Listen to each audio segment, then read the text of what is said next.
साथियों, जैसा कि आप जानते हैं कि हमारी जो महिला प्रकोष्ठ की केंद्रीय अध्यक्ष है मेजर संतोष भंडारी जी, उन्होंने पहाड़ी समाज के प्रोटेक्शन में आत्मरक्षा के लिए कुछ बातें कही थी, जिसमें उन्होंने कहा था कि महिलाएं किस तरह से अपनी सुरक्षा कर सकती हैं या पहाड़ी समाज के लोग जिन पर हमले हो रहे हैं वो किस तरह से आत्मरक्षा में हथियार प्रयोग कर सकते हैं। वो एक सुझाव था, लेकिन उस बात का गलत मतलब निकालकर उसकी गलत व्याख्या कर उन पर एक फर्जी मुकदमा दर्ज किया गया है। इसके विरोध में आज हम यहाँ रायपुर थाना में पहुंचे हैं और हमने यहाँ पर ज्ञापन दिया है कि उस मुकदमे को तत्काल रद्द किया जाए या अगर मुकदमा दर्ज हो गया है तो उसमें विवेचना में एफआईआर लगाई जाए। कहना ये भी है कि अगर मुकदमा मेजर संतोष भंडारी जी पे लगाया गया है तो इसी तर्ज पर पूर्व मंत्री प्रेमचंद अग्रवाल जी पे भी उन्हीं धाराओं में और उससे कड़ी धाराओं पे मुकदमा लगाया जाए, क्योंकि वो मंत्री थे और विधानसभा में उन्होंने ऐसे पहाड़ियों के विषय पे गाली दी। जैसा कि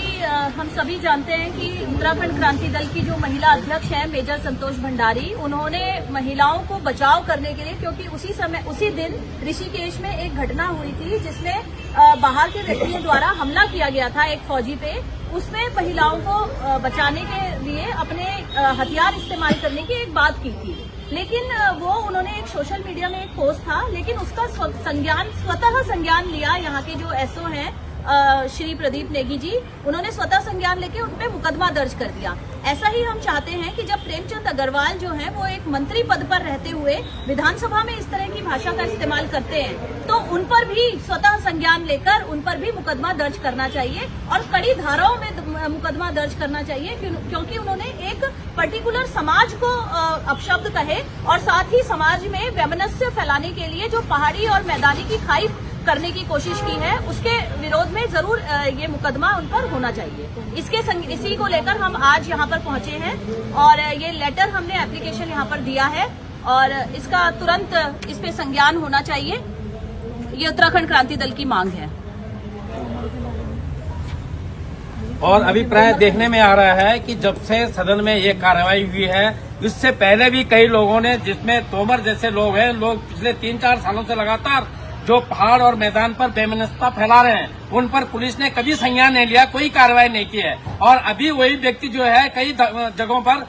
एफआईआर दर्ज करता है। तो हम अभी भी कर रहे हैं, हमारा उत्तराखंड क्रांति दल का बार बार ये मानना है कि अगर आप इस प्रकार से इस बेमनस्ता को, इस खाई को जितनी लंबी करते जाओगे, इसका आरोपित आप है, आप इसको खत्म नहीं करना चाहेंगे तो उत्तराखंड क्रांति दल भी अपनी प्रतिक्रिया इस पर समय समय पर देता रहेगा, हम भी चुप नहीं रहेंगे। वैसे हमारी तरफ से इस उत्तराखंड के रहने वाले, चाहे वो नारसन में हो, चाहे नीतीमाणा में हो, चाहे चक्रोता में हो, चाहे धारचूला में हो, सब उत्तराखंडी हैं और हम उत्तराखंडियत के लिए जो खराब काम करेगा, उत्तराखंडियत को बदनाम करने की कोशिश करेगा, हम उनके खिलाफ हैं। जय उत्तराखंड, जय उत्तराखंड।